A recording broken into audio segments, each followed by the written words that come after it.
Incredibly, our separate investigations led us all to the same conclusion.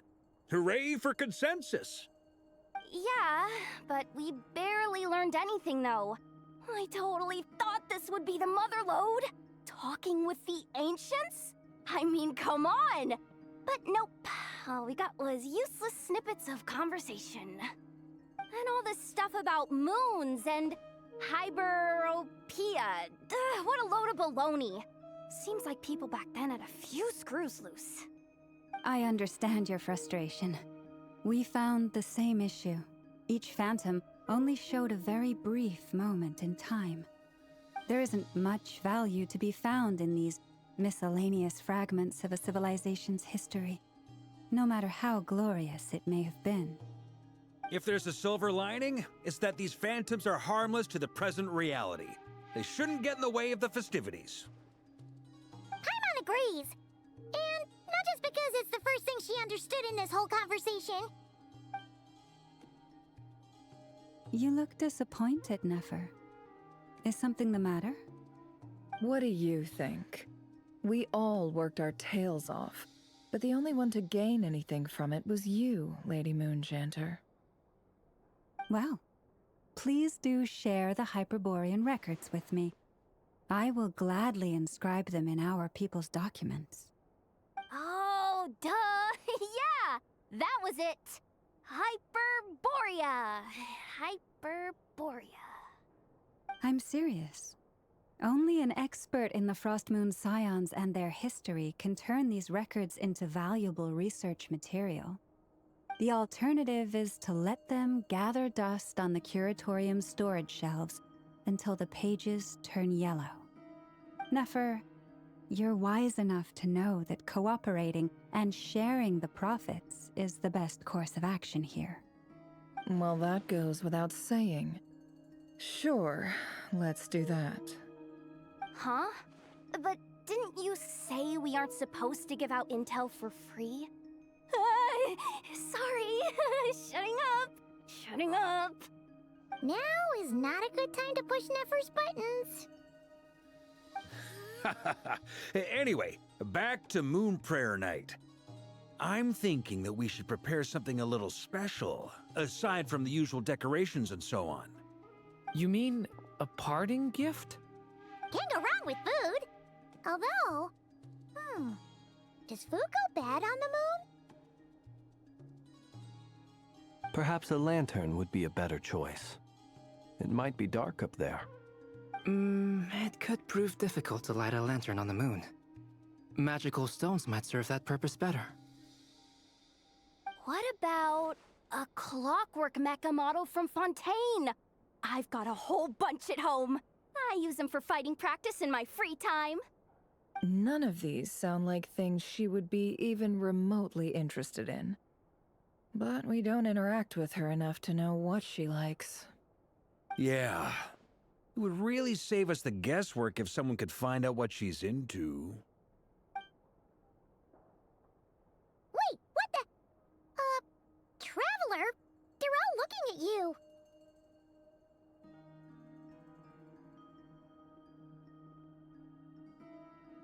Great! Haha, problem solved. Now, I need to stop by Dory's. Gonna need her help sourcing a bunch of stuff for the festival. Then let's leave it there for now. We all have our own business to attend to. Traveler, if you find out what Kutar likes, let us know right away.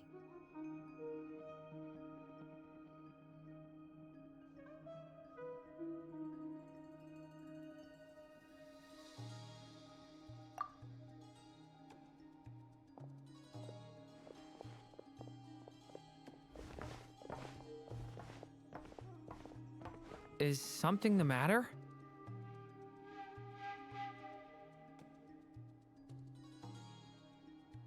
I'm fine. It's just... I'm still feeling a little rattled after witnessing the horrors of the Abyss. But it's okay. This is something I have to work through. I'll be all right. Thanks for your concern.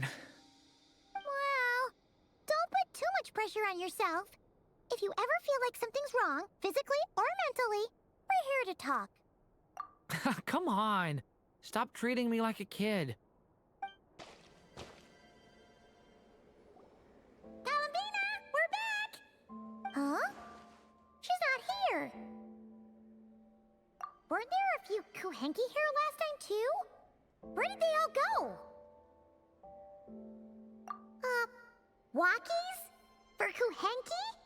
You're not pets, you know. Oh, well. Looks like we just came at a bad time. Let's try again tomorrow. There's still a few days until Moon Prayer Night, so we're in no rush. Besides, she needs time to rest anyway.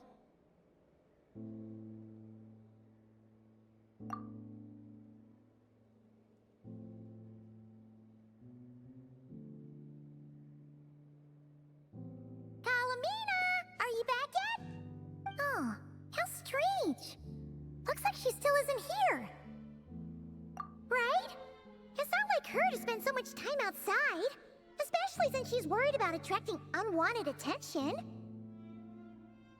What about Luonatar? Luonatar, you there? Hey! Do you know where Columbina went? Sorry, didn't understand. But if you know where she is, could you take us to her?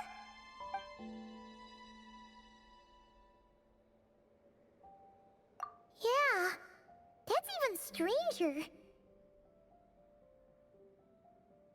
What about them?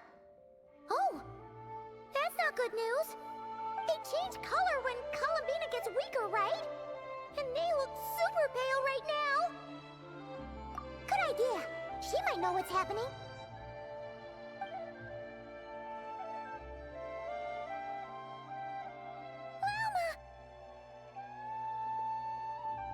Ah, it's you. How is Kutar? Is she okay? No, she hasn't. I came here to check on her after I noticed the flowers had changed color. Based on past precedent, she must be very weak right now. Even getting up to walk would be a struggle. It seems unlikely that she wandered off outside. Not to mention that she doesn't do that at the best of times either. So yeah, this is super weird. No. Very few people are in the know about Kutar's whereabouts. And if anyone suspicious had visited, they'd have left some sort of evidence. Come on, let's go to Nasha Town. If anyone has seen her, someone there will know about it. It's not Kry's information hub after all. Makes sense. Let's go!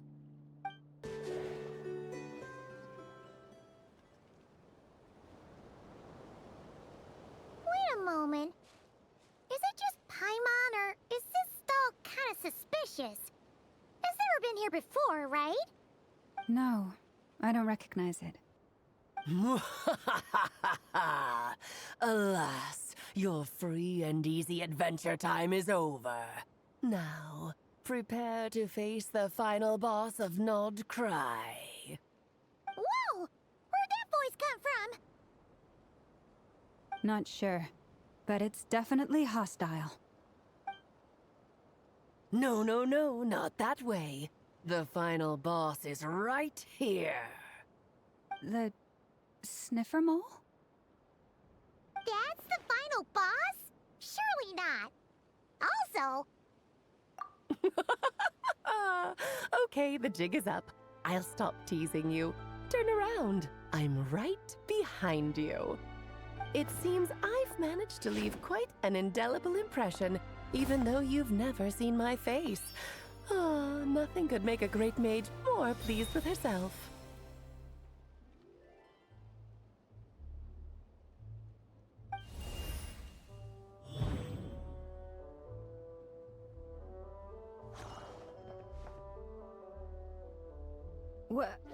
What is going on?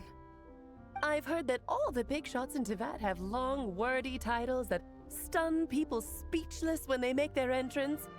Unfortunately, none of them are affiliated with the Hexenzirkel, and we ourselves keep a very low profile. The notorious name-dropping doesn't quite work for us. Still, I, for one, think I'm really quite amazing. So that didn't stop me from coming up with a title anyway. Alice? It's really you this time? Not a lantern or a dodo but Alice in the flesh? Oh, that's right. So, what do you think? How does it feel to finally meet me? You look like...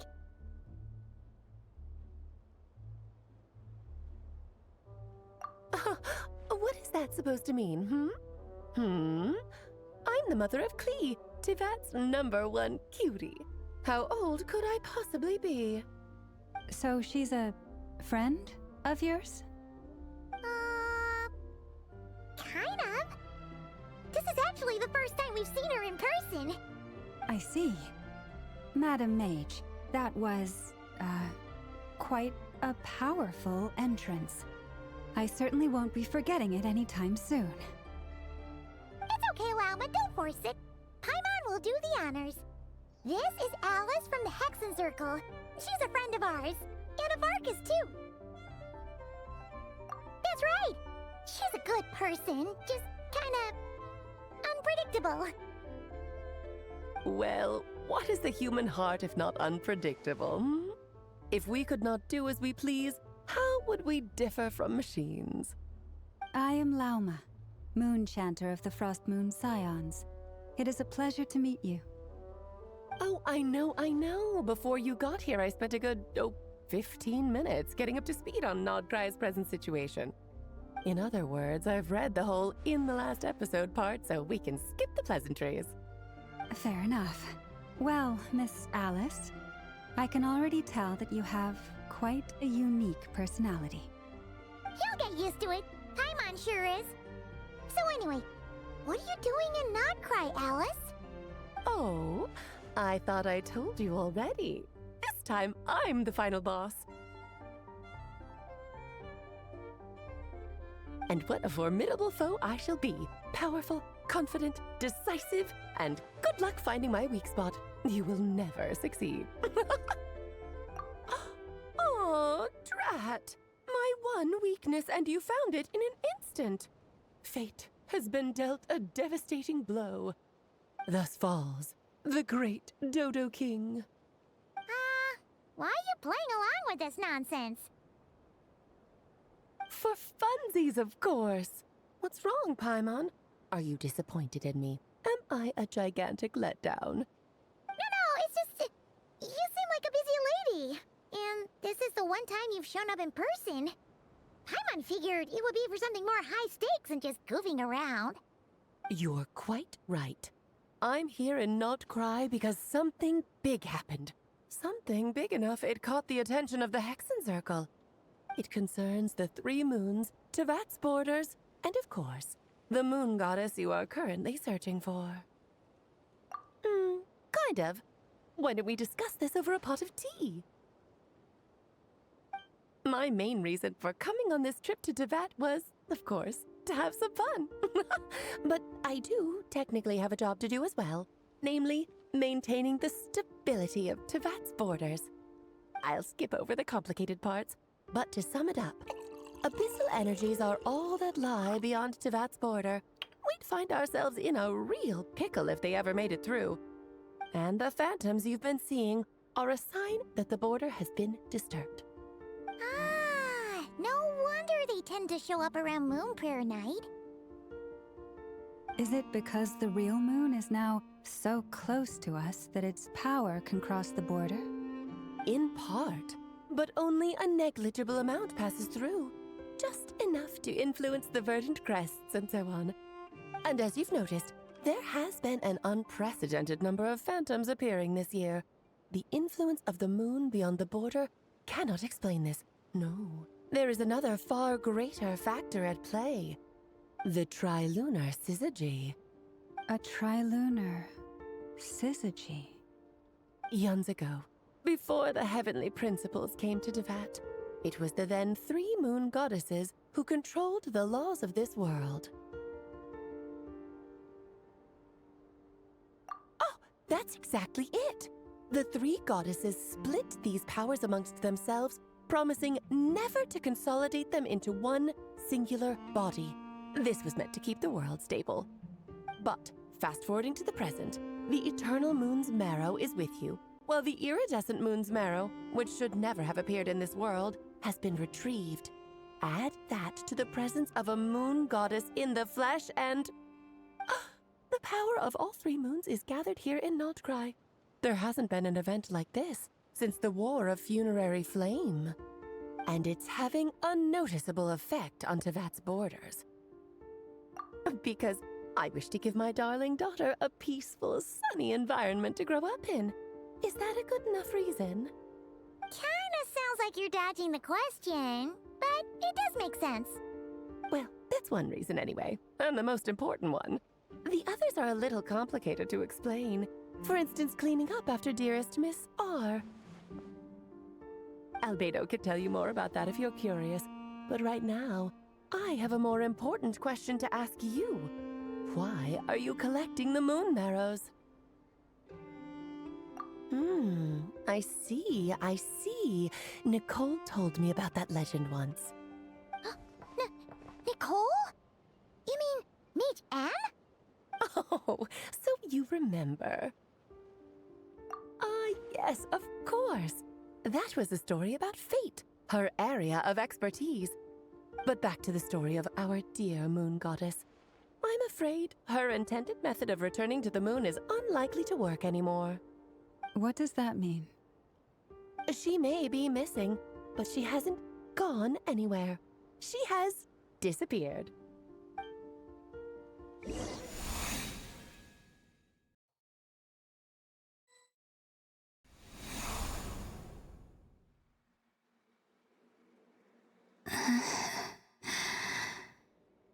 My body is so heavy. Wait, no. It's my mind that's heavy. My arms and legs are as light as a feather. What's happening to me? I feel drowsy, like I've been asleep for too long. Is it daytime or nighttime? Is the moon out? I think I'll go for a walk.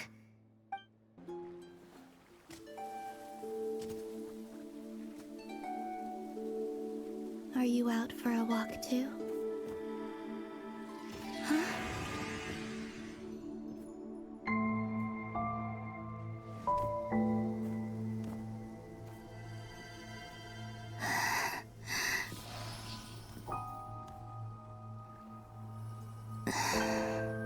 The day has come at last.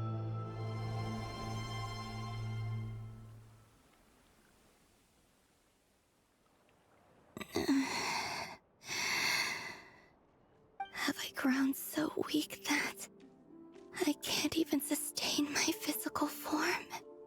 But Moon Prayer Night is nearly here. I was so close to returning home. Death is near. Is this how it ends for me? Will I return to the moon after I disappear? Or... I don't want it to end like this. So far, at least, I still exist. Even if not physically, I can still feel. But as my power wanes, I'm sure that too will fade.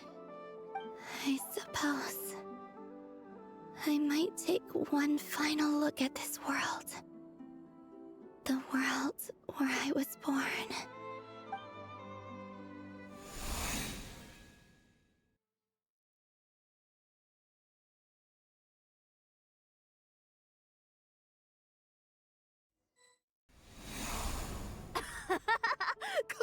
Come on! Wait for me! The Frost Moon Enclave. How much it has changed since I was born. These decorations, they're so heavy. It's times like these when you kind of wish men could be priestesses and acolytes too. How fascinating. I've never had the chance to be privy to people's private lives in this way. In the past, people would get so solemn and serious the moment I showed my face, like they were frozen stiff. Karina, Lametti, it's time to eat. Coming! I want to watch them a little longer.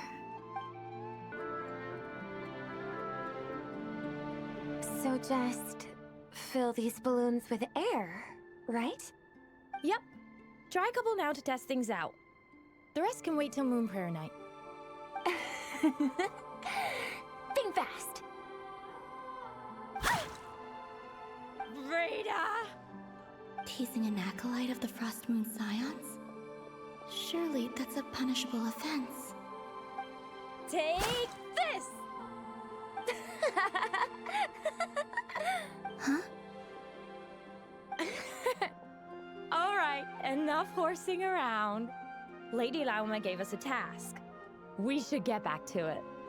The task is just to check that the balloons don't leak, right? Doesn't matter if we fill them with air or water. Yeah. Okay, you got me there. And you got me there. But still, we can't use all the balloons before the festival even starts. We won't use all of them. And as long as Lady Lauma's trusted acolyte doesn't snitch, this can stay as a little secret between friends. A couple more can't do any harm, right?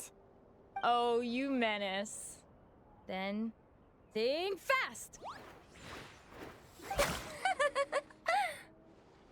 Is pumping a balloon full of water really so much fun?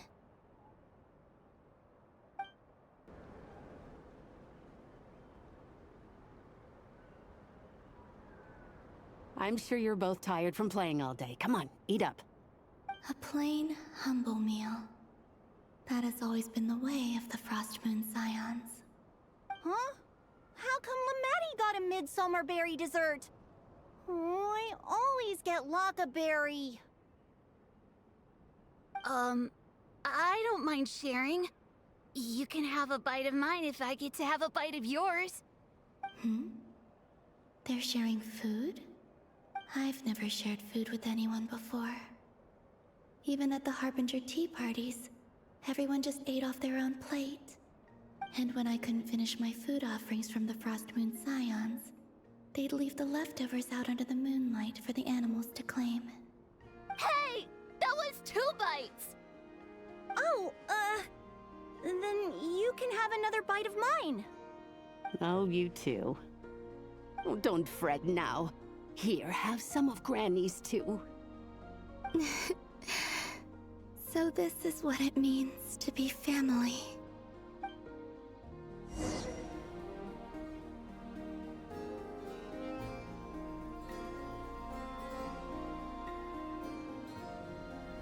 I'm seeing so much that I'd never usually get to see. They'd never act like this when I was around. It's nice, being able to just watch people in peace in these final moments. What a rare opportunity. I think I'll go take a look around Nasha Town, too. Maybe the Traveler will be there. After the War of Funerary Flame, the Moon Goddesses were no longer recognized by Tevat. They lost the whole foundation for their existence. That's why the Moon Goddess's strength is fading. She cannot withstand the world's rejection of her. To be more pedantic about it, the Moon Goddesses did something to offend the heavenly principles, and that's why they were ousted. Something of a recurring theme in Tevat's history. Theoretically, speaking so candidly should put me in their crosshairs too, but they can't tell me what to do. I'll say whatever I want. Anywho, the Moon Marrow energies were but a drop in the bucket for her, and that battle against the Ray Hair of Solnari only weakened her further. Fortunately, it happened close enough to Moon Prayer Night, when the Kuvaki concentration here is high. That's the only reason she managed to survive this long. What do you mean, fortunately? You said she disappeared. We're too late. Ugh, what a headache. I thought this was all common knowledge. I guess I have some more explaining to do. Okay, buckle up. It's time for another lecture.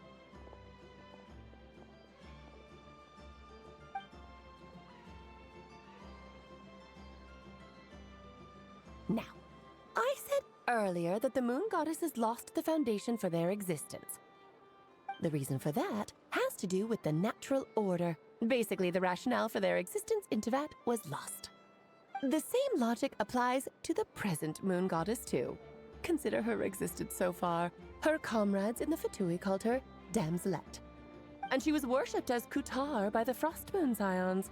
But these connections have now been severed, whether by her hand or yours.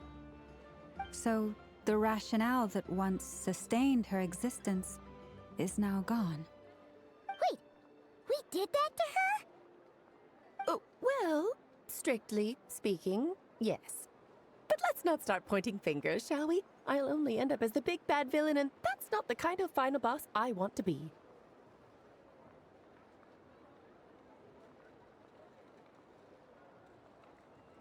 Of course I do. I'm only the greatest mage in the whole entire world. Now, if you wish to find your moon goddess, there are two problems we need to solve. Firstly, we'll need to strengthen the connection between her and Teyvat, at least enough to sustain her until Moon Prayer Night. Strengthen her connection. But does that mean I'll have to rally all the Frost Moon faithful behind this? I'm afraid a bygone faith and a former home won't be of any help to her now. Do you know her name? Her name? Oh, yes. Names are very important things. A name is a fundamental concept that anchors one's entire existence. Then your first job is to find it. As a moon goddess, I'm sure she must have a name she identifies with. Neither Columbina nor Kutar is her true name, and she's never really accepted either of them. So, finding out her real name is enough to sustain her existence? Yes, I know it sounds like a small step, but every journey begins that way. So for now, that's all we need to focus on. The second problem is with her plan to use the moon marrows to return to the moon. Unfortunately, piercing through the false sky will take an enormous amount of power. Given her current condition, she won't be able to provide anywhere near enough power, even if she recovers her physical form. But no need to fret. Nicole's the expert in this field, and I'm sure she'll figure something out. Wait, Mage N is going to help us out too?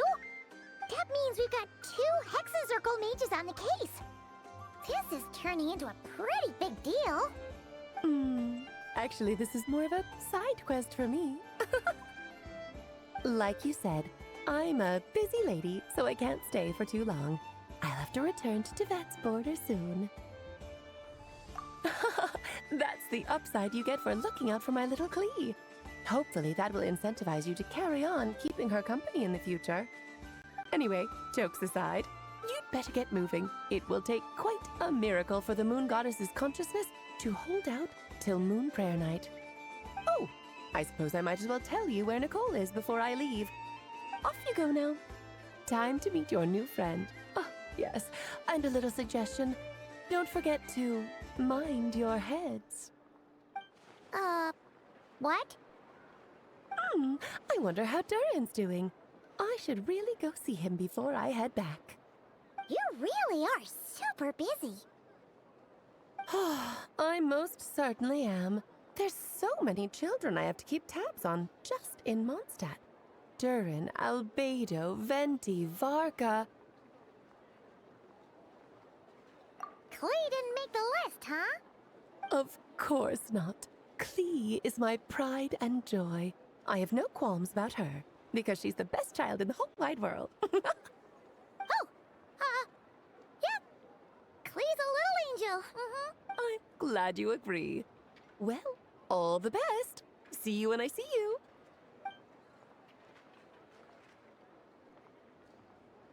She left in a hurry.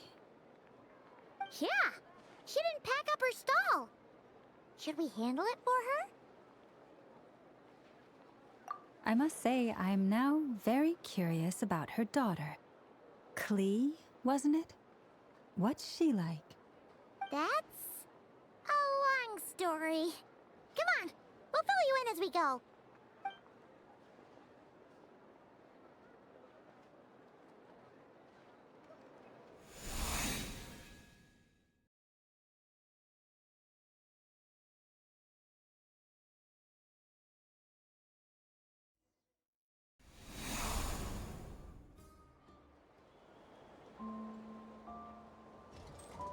What a lively place. I've never experienced Nasha Town like this before. Hey, you old geezer! Your hammer's rusted through! Who are you calling old geezer? Are they quarreling? I'm looking right at him! You've really gone downhill since giving your daughter free rein in the workshop. Can you even swing a hammer anymore? It shouldn't take you days just to fix a single chair. You might as well use that hammer to massage my back for all the good it's doing. Don't run your mouth, or you'll get a back massage that'll put you in bed for the rest of your life. Look, the materials haven't arrived yet, all right? You know how busy it gets in the days before Moon Prayer Night. I'll bet you send all the materials to your little princess. Blood's always thicker than water, huh? All right, you've made your point, Uncle Koski. As soon as the materials arrive, fixing your chair will be the #1 priority. And Dad, if you've got time to chat, why don't you lend me a hand, See? Lolka knows what the score is. I guess they're friends. But the way they spoke to each other was so ugly. Then again, it wouldn't be the first time I've seen something like this. Columbina! Sing outside my door in the middle of the night one more time, and I'll unscrew your vocal cords. You hear me? Oh, Zandrone. So that was her way of trying to be friends with me. What a pity. I won't get the chance to say any ugly things in reply. Hey, have you decided what to give her for Moon Prayer Night? I sure have. She's gonna get the surprise of her life when she's least expecting it. Then I'll whip out the ring and pop the question. The surprise of her life. What a fun turn of phrase. Cool, I get the picture. You can spare me the gushy details. Ooh, looks like we have a customer. Hello there, ma'am. Would you like some Moon Prayer Night candy? Huh? Is he talking to me? Can he see me? Here you go. Oh.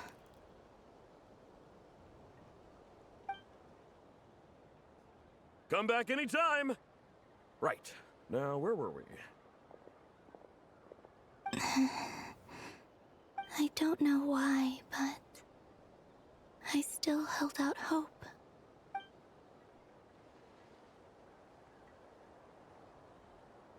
The most important thing right now is to find that mage. This name thing seems super important too, but where do we even start looking? I'd better go pay the Fatui a visit.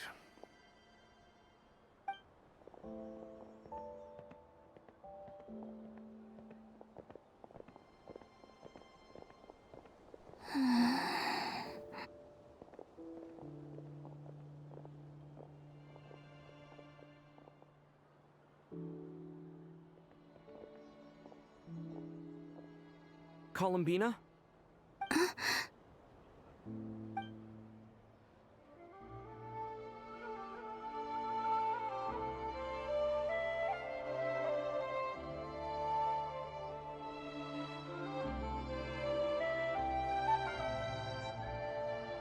Traveler? Let's go! This is no time to be spacing out!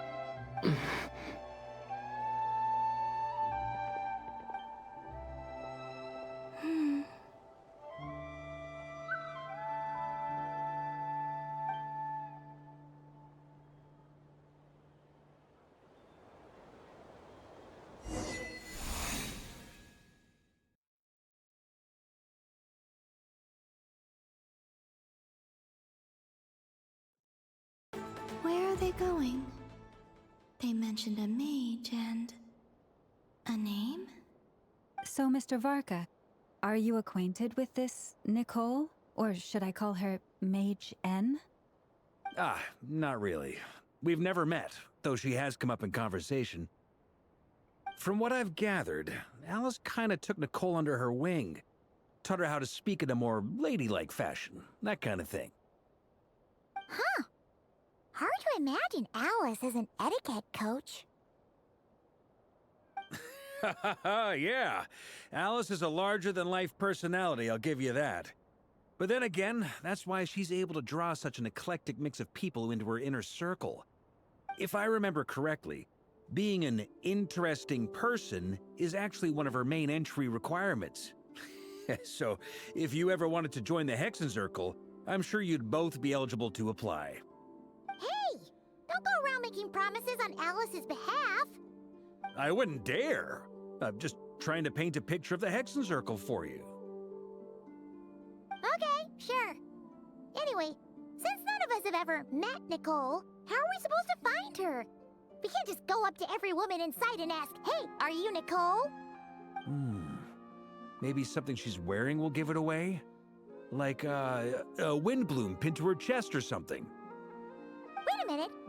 Alice never said Nicole was from Mondstadt. Oh, true.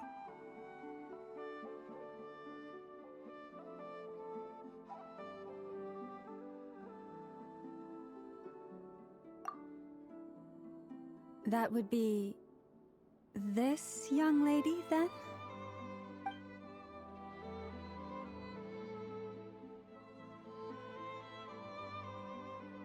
Hey there! Sorry to disturb you, but... are you Miss Nicole? Varka, Knight of Boreas of the Knights of Favonius. Alice might have mentioned me before. Mm-mm. Ah! Have we got the wrong person? Sorry. Well, this is awkward. When I shook my head, I meant, no, Alice hasn't mentioned you before. Huh? Where is this voice coming from? My apologies. For certain reasons, I am unable to speak. This is the only way I can communicate with you. It might take some getting used to, but I hope you can understand. Hey, it's fine. I'm more shocked by the fact that Alice never speaks about me. I mean, As for you two, we have crossed paths twice before, but it is nonetheless a pleasure to finally meet you. It's really you! Thanks for all your guidance in the past! You're quite welcome. This time, things are different. We have reached the unwritten pages of the story. You might say that we stand at the crossroads of fate.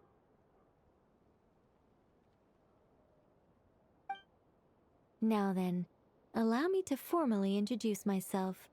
My name is...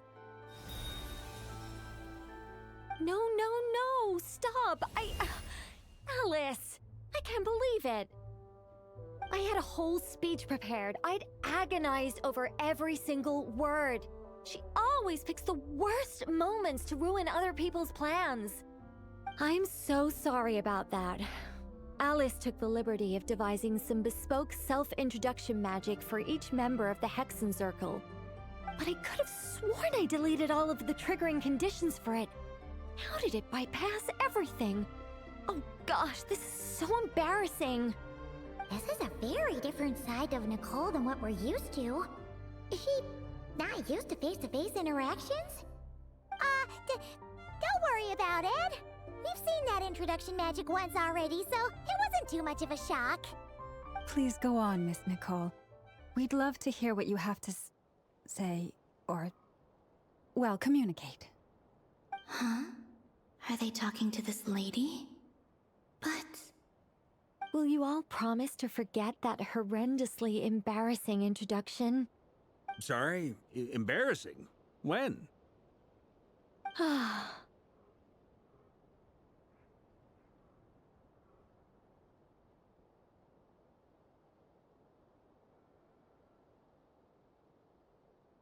Yes, my name is Nicole, and I am one of a very few angels who have retained both their preferred form and their power.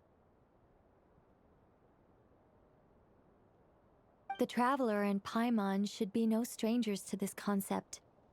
There is another of our kind in Natlan. They call her the Lord of the Night. Right! Paimon remembers her! Yes. Well, I have retained more of my power than she. It's because I don't have a long-term duty to fulfill. To be more specific, no. We'll be here all day if I get into the specifics. Moving on. If I'm not mistaken, you are here because you wish to learn how one might reach the moon beyond the sky. That's right. Is that something you can give us any guidance on? Yes, I do know a way.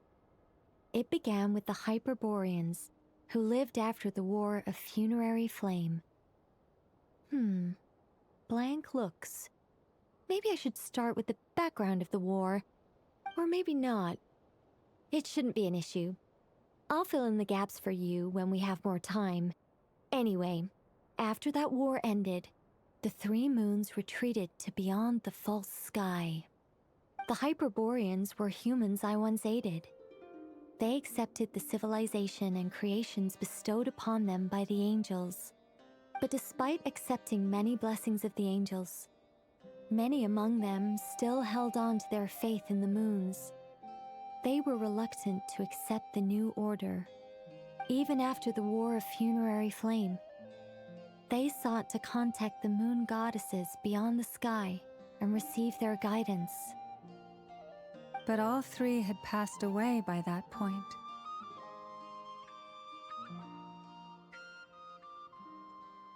This mage has a unique method of communicating. Is she talking about the moons? Yes, but they did not know. And so, still they prayed for the moon goddess's mercy. After building titanic structures that consumed vast amounts of Kuvaki, at last they glimpsed the moons and heard their voices. But of course, they were gravely disappointed. For it was then that they realized the three moon goddesses were dead. Oh, that's such a sad story. It is. Humanity was in a very sorry state at that time. The angels who had once aided them were gone, and the War of Funerary Flames had left them homeless and destitute. Just a second, I gotta ask. How relevant is all this history to the task at hand? Well, I mean, it's... Okay, it seems we've drifted into irrelevant narrative waters. It's been a while since I've had the chance to speak inside someone's head. As soon as I got started, I lost control and the words just flowed out like a waterfall. What I'm trying to say is... Right, yes, that's it. The relevant part is the ritual created by the Hyperboreans. The fact that they bypassed the false sky and saw the true moons implies that they successfully built a connection between Teyvat and the outside world. Which means, with enough Kuvaki and a sufficiently stable connection, it should be feasible to send one person over the border. Okay, so they built some kind of portal? Oh, yes. A portal. Yes. Is something wrong? You sound disappointed. I just didn't expect you to summarize it so well. It turns out I could have said all that in one word, if only I'd managed to think of it. No, please, it's fine. This is invaluable knowledge. I'll be sure to record and preserve everything in writing. Oh, really? Well, in that case, I suppose I could backtrack and add some more detail. I did gloss over a few things so far. Whoa, whoa, whoa, time out. Let's summarize what we've got first. The Hyperboreans were the last ones to use this method, right? So we somehow need to find whatever structure they built and make sure there's enough Kuvaki to power it up. Luckily, we have the moon marrow of both the eternal and iridescent moons, so we're all good for Kuvaki. Which means the key issue we need to focus on is finding the place. Am I right so far? Yes. Although I expect the structure is long gone by now. That said, what if we could take advantage of the phantoms to travel back to a time when it still existed? Well, travel back isn't quite accurate. It's more like we'd be creating a handshake between 2 points in space-time. We wouldn't even have to pick a time when it still existed. It could just be a time when it still appeared in phantom form via projection, or we could project our own phantoms, fold them together, and... You look lost. Was that too hard to follow? Yeah, things got a little, technical there. Paimon's brain is reaching capacity. All right. Let me think about how to put this more simply. Okay, got it. Over the next few days, I'll search for phantoms that we can use. Once I find one that meets the criteria, I'll let you know and we'll regroup. By completing certain rituals, specific individuals will be able to enter the phantom and make it to the Hyperborean structure. If everything checks out and it looks feasible, we'll just need to wait for Moon Prayer Night, and we can send the Moon Goddess back home. I'm really skimping on the detail here. Is this making any sense at all? I think so. For now, we'll just wait to hear from you. Yes. Basically, yes. Great. Counting on you. In the meantime, we'll focus on finding the Moon Goddess's name. My name?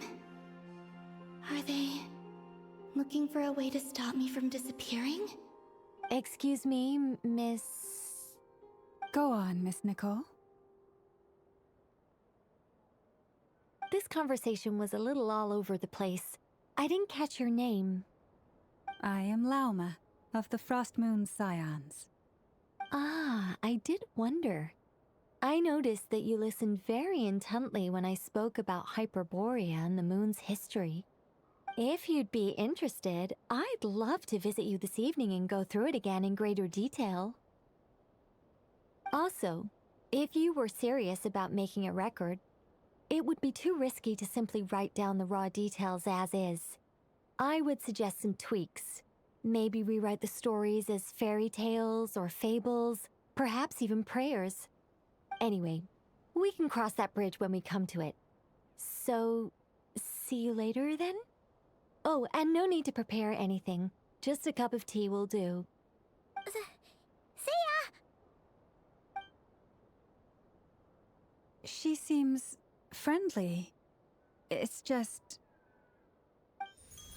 It's so nice to find someone who's actually willing to listen. I've been dying for a chance to finally go through all this systematically from start to finish. Any longer and I'd probably start forgetting it. Now Paimon gets why Alice told us to mind our heads. Ha ha ha ha! What did I tell you? A lot of quirky people in Alice's orbit. Now then, the next order of business is, where do we start looking for the Moon Goddess's name?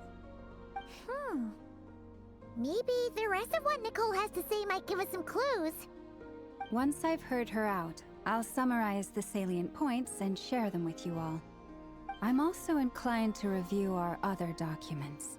Yes, our faith was first established by our Hyperborean ancestors, but many of the more factually accurate records are from after Kuthar's birth. Sounds like we're gonna follow Columbina's journey through Devat, huh? In that case, we'll start by heading to the Frost Moon Enclave. Sounds like a plan. Take this with you. I'll see about getting in touch with the Fatui. It'll probably just be Arlecchino and Sandroni again. They're the only ones who would want to help. Thank you, Mr. Varka. Don't mention it. Honestly, I'm more comfortable dealing with the Fatui than prying into the details of a young lady's childhood. Catch you later. I should follow them, just in case there's some way that I can help.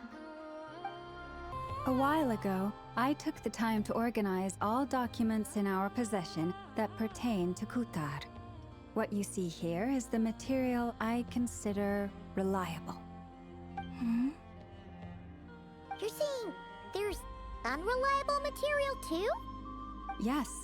Most of the information we have was transmitted through an oral tradition. Inevitably, some of her stories were mythologized and deified over the years through countless retellings. That's why I organized them into reliable and unreliable. There's no sense seeking answers in history unless we can ensure the veracity of the historical record. Makes sense. All right, let's take a look through.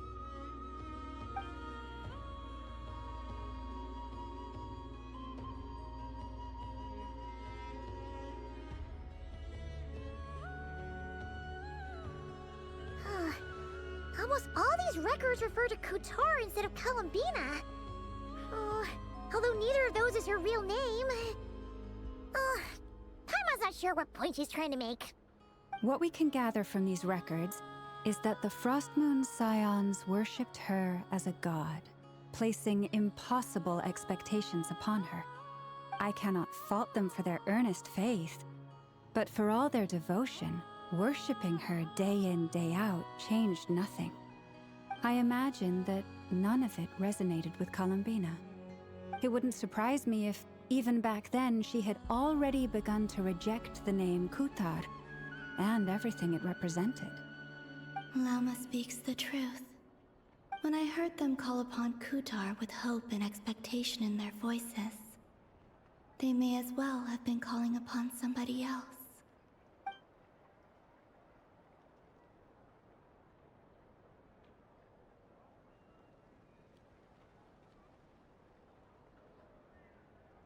Well, that's a bit complicated. I looked at the level of detail, perceived authenticity, prose style, and how realistic their portrayal of Kutar seemed to be. Amongst the Frostmoon Scions of today, only I know of her existence, and I alone have spoken to her face to face. As such, I know that there are certain things she simply would never do. That being said, I have sensed some changes in her lately. Changes? Me? Seems like this is getting us nowhere. For what it's worth, why don't we check the unreliable sources too? Sure. Give me a moment.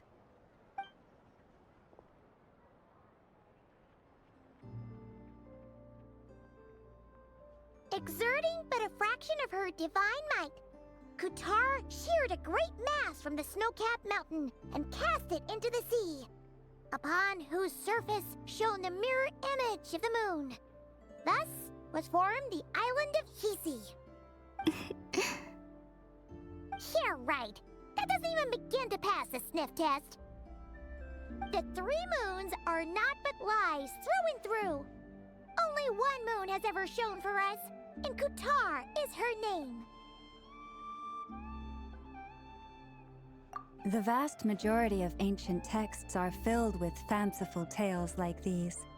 I trust you understand my criteria a little better now. Kutar did not speak, merely gazing into the distance in silence. And where her gaze landed, this was her prophecy. Clearly, whoever wrote this text never even met Kutar. Otherwise, they'd know that her eyes are always closed. What about you, Traveler? What are you reading?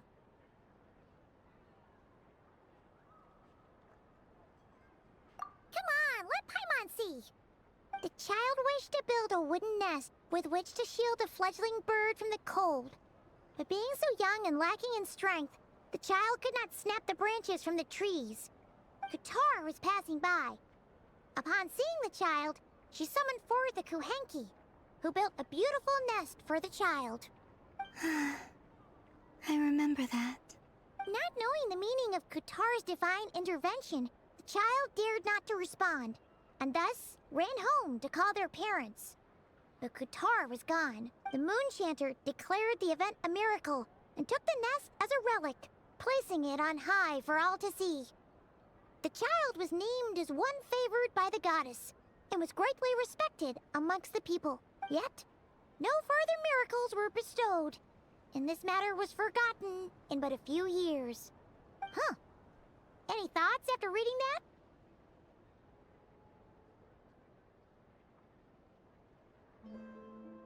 Yeah. Columbina probably just wanted to join the kid in making nests. Ah. I'd originally considered this a fabrication, because Kutar did not perform any similar actions in subsequent records. But now that I think about it, it does seem like something Columbina would do. It's just that... She didn't know how other people would interpret her actions. She was probably worried about making things difficult for people. So, she gradually stopped joining in. Yes. Oh, that's so sad.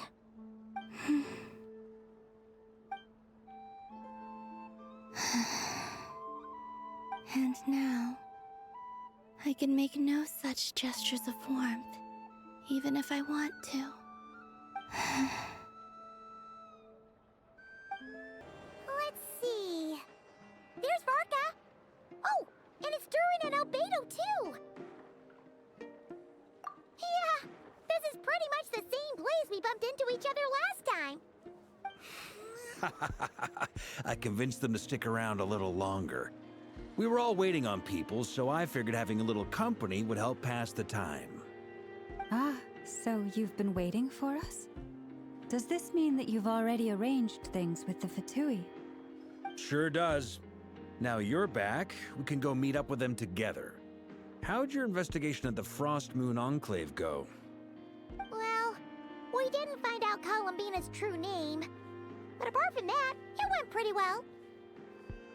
Aha, just as well that I didn't tag along then. I'm sure our moon goddess wouldn't want every man and his dog knowing all about her private life. Still, desperate times, desperate measures, I guess. Someone had to do it.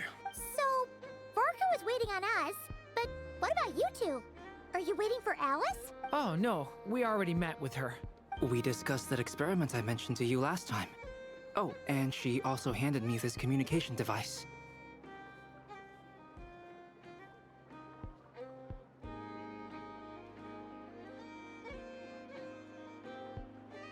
That's right.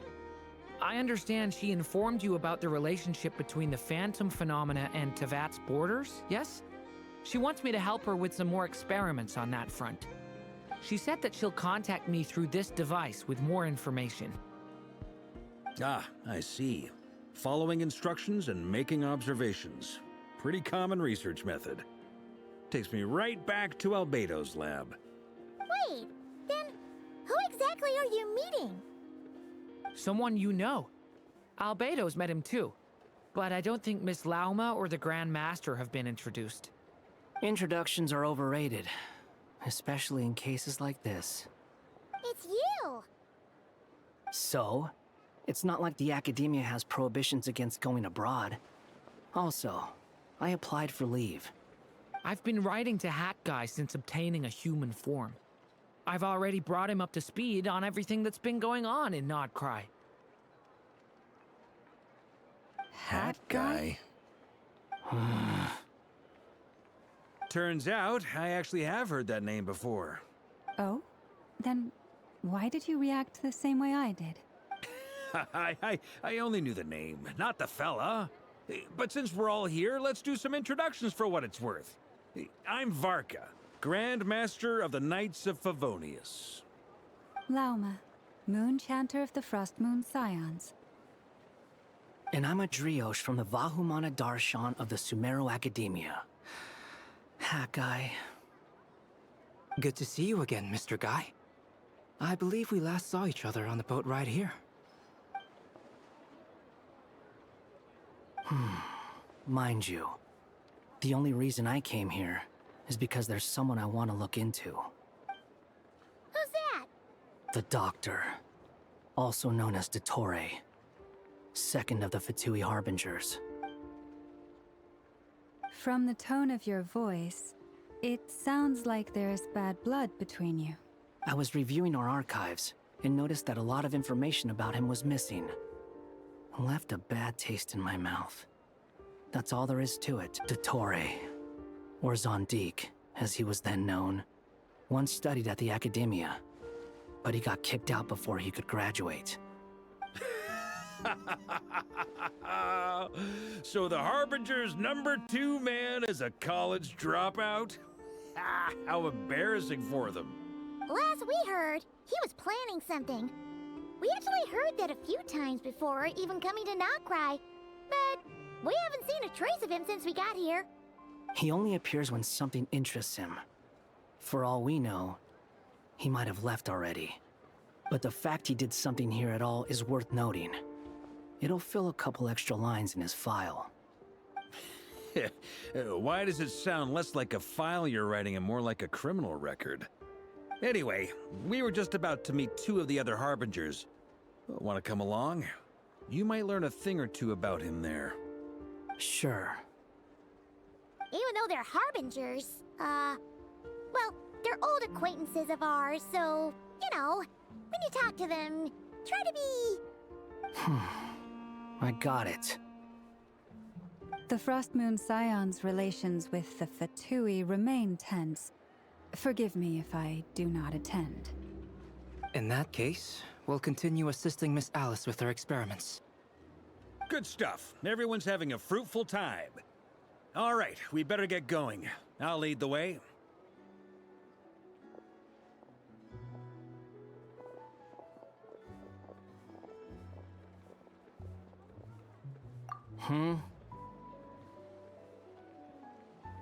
Well, yeah.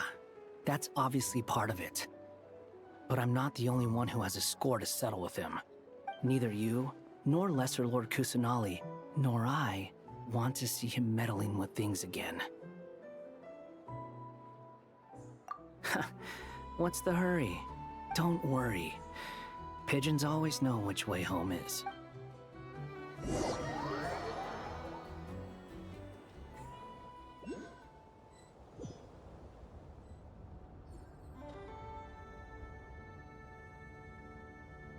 You made it. Who is this? A scholar from Sumeru. They call him Hat Guy. He's an old friend of the Travelers. Wait, this is the Academia representative you wrote about? He doesn't exactly look the part. I believe this will prove my identity. You'll notice it bears the seal of the Sanctuary of Surasthana. Well, what do you know? So it does. All right then. My mistake. It's fine. I expected as much. What? So as I mentioned in my letter, the Academia's got its eyes on Dottore. But this matter remains top secret. Apart from those assisting in the investigation, the fewer people who know, the better. If anyone asks, I'm here in Nocturne to pursue my personal academic interests. Gotta say, Varka, you did pretty well to keep all this under wraps for so long. Sounds like you got in touch with the Academia about this way back. You flatter me. Where do I even start? Remember that time we fought Rerir at Star Sand Shoal? He sure let me have it then, didn't he? I'll bet Dottore had that all sketched out, with me as his convenient little pawn. He could not care less about us if he tried, but hey! The feeling's mutual. Does Dottore really strike you as the sort who values his relationships with his colleagues? Fair point. Definitely not. Which is why I always keep my guard up whenever he starts making suspicious moves. To that extent, our motivations align. On top of which, I consider you trustworthy people. Now, back on topic. In the wake of the Reikir of Solnari episode, Sandrone and I grew suspicious about Dottore's complete inaction during the entire affair. So we tried to find out what he'd been up to, but unfortunately to no avail. He never lets anyone in on his plans. The more he cares about something, the more secretive he gets. Indeed. Perhaps he believes that by keeping a low profile, he can avoid trouble. But that trick isn't going to work on his colleagues. Yeah, I mean, he He's been researching the ancient moon's remnants, and he's been trying to get his paws on the moon marrows. Only an idiot would believe he doesn't have something more planned. With this in mind, I returned to Snezhnaya and relayed my thoughts to Her Majesty the Tsaritsa, entreating her to have him recalled. That's pretty direct. Did the Tsaritsa agree? Yes. I made it abundantly clear that the Fatui's business in Nodcry is almost concluded, and we do not need 3 harbingers in this territory. Her Majesty concurred. Accordingly, Dottore has returned at her orders. I imagine he is continuing with experiments, which no one besides he would ever have any interest in. Common sense might mean nothing to him, but he's not stupid. He knows that no good can come from opposing the Tsaritsa. Smarts alone won't get him all the way. He needs the Rooster's resources and Regrator's Mora, both of which the Tsaritsa can strip from him by waggling a finger. But doesn't he have a track record of publicly following orders while going against them in private? He probably has it down to a fine art by now. Wouldn't put it past him. We worked together on a research project once. Only briefly, but it was enough to show me that we're fundamentally different people. He has no interest in doing things methodically, stage by stage. His thoughts jump all over the place, and the moment his curiosity is satisfied, or he gets the results he wants, he disappears.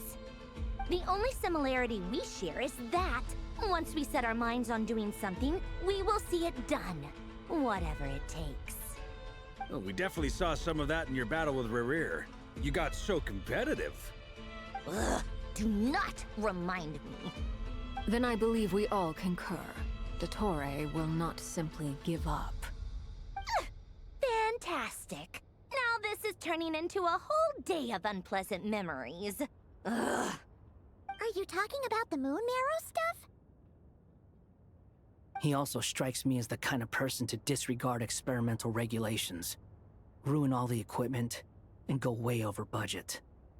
Then leave the first person he can find to deal with the fallout. Exactly.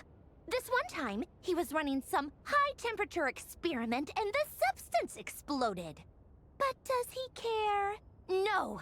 He orders his subordinates to open the device so he can observe the results, which causes the gas inside to leak out. That gas was poisonous! If I hadn't been there, who knows how many people might have died? And after all that, he left, while I was still cleaning up after his mess. What a waste of time, he said. Waste of time? The nerve! He wasted my time! You've been bottling that up for a while, huh? Hat guy, I must say, you seem awfully familiar with internal Fatui affairs. Especially when it comes to Dottore. Thank you, Lady Harbingers, for providing such valuable information. I have no other questions for now, so I'll be on my way. Wait, what? You're just gonna leave? You're welcome to join if you want. Ugh. Just when Paimon thought he'd finally mellowed out. He makes quite the impression. I'll say. I've met tons of headstrong people, but not many of them would join me in bad-mouthing Dottore. Anyway, back to the main agenda. Varka, you said that Columbina has gone missing? Or rather, disappeared. Yeah. We're working on building a connection between her and this world. The simplest method is to find out her real name. I've actually asked her that question before, but she said she didn't know. Considering our relationship, I doubt she was lying to me.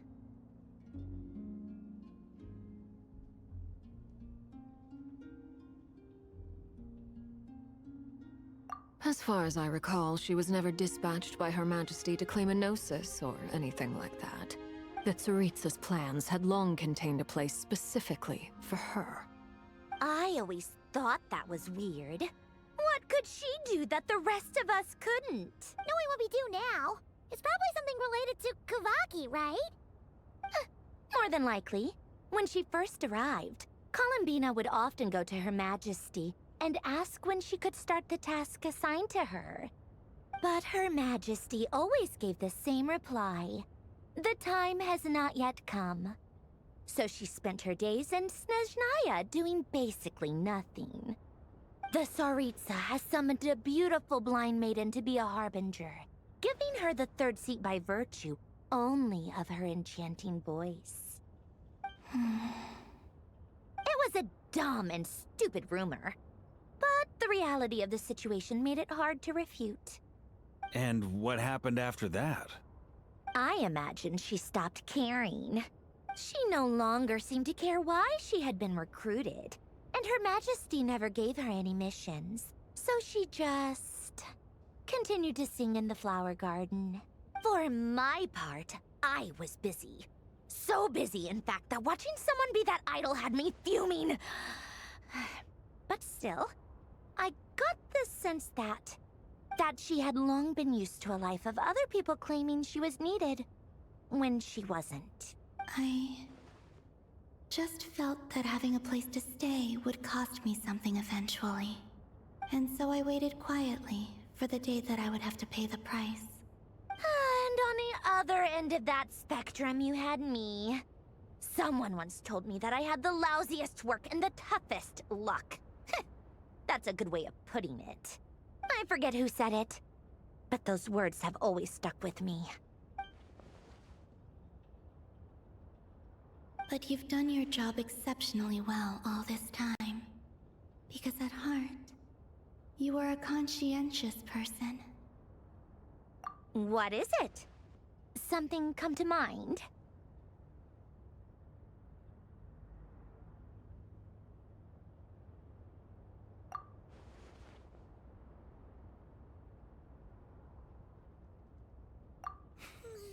That makes sense.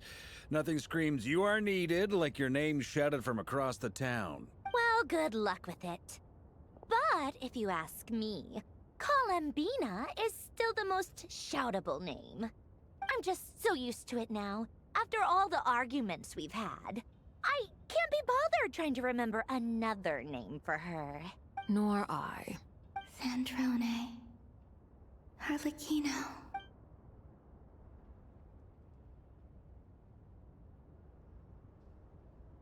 Huh! It's a Sealy!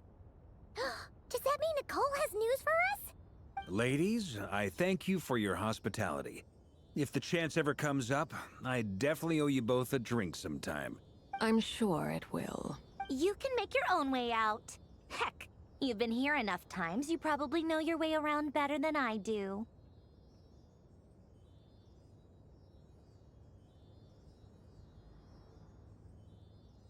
Okay!